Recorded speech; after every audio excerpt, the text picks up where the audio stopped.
আসসালামু আলাইকুম আ রহমতুল্লাহি আবরকাতু। শুধু দর্শক, আজকে আমি যে বিষয়ে বলবো সেটা হচ্ছে গ্লোবাল টিভির নাজনীন মুন্নি। বাংলাদেশে তো বর্তমানে মানবাধিকার নাই। বাংলাদেশের আপনার কথা বলার কোনো অধিকার নাই। কথা বলার অধিকার আপনি হারাই ফেলাইছেন। একজন নোবেল জয়ীর শাসন আমলে আপনি যে এইভাবে কথা বলার অধিকার হারাবেন, সেটা কিন্তু কখনো কল্পনাও করা যায়নি। কারণ আমাদের শ্রদ্ধেয় আনিস আলমগীর, উনি মন খুলে কথা বলতে গেছিলেন।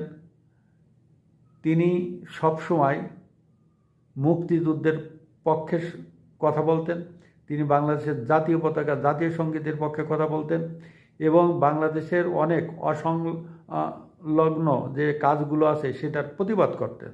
যার কারণে তাকে আনিস আলমগীর, মঞ্জুরুল আলম পান্না এবং নাজমুল হাসান করিমুল্লাহ তাদেরকে অ্যারেস্ট করা হয়েছে। অবশ্যই ইদানিং মঞ্জুরুল আলম পান্না সাহেব তিনি জামিন নিয়ে বেরিয়ে আসছেন। এই ব্যক্তিগুলো মুক্ত মনা মানুষ। বাংলাদেশের অসঙ্গতি দেখলে সেখানে তারা প্রতিবাদ করেছে। এক সময় আওয়ামী লীগের আমলে আনু মুহাম্মদ অনেক কথা বলতেন, বড় বড় আনু মুহাম্মদ ও অনেক কথা বলতেন। এখন উনি বিড়ালের মতন চুপসে গেছেন। উনি আর এখন ম্যাও করেন না। এই আছে অবস্থা। বাংলাদেশে অনেক বুদ্ধিজীবীরা আছে যারা এখন কথা বলতে সাহস পায় না। একমাত্র পুলিশের ভয় করে না, তারা মবের ভয় করে। সরকারের মেন শক্তি কোনো বাহিনীর না, মব। শুধু দর্শক, গ্লোবাল টিভির নাজনীন মুন্নি, তাকে একদল মব বাহিনী গ্লোবাল টিভির মালিককে নাজনীন মুন্নির ছবি দেখায় বলেছেন, এই সাংবাদিক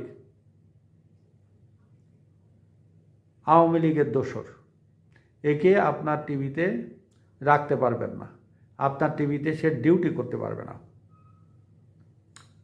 এর আগে বলেছেন যে হাদি মারা গেলে আপনারা কোনো নিউজ করেননি, তেমন একটা খুব অল্প পরিমাণে নিউজ করেছেন।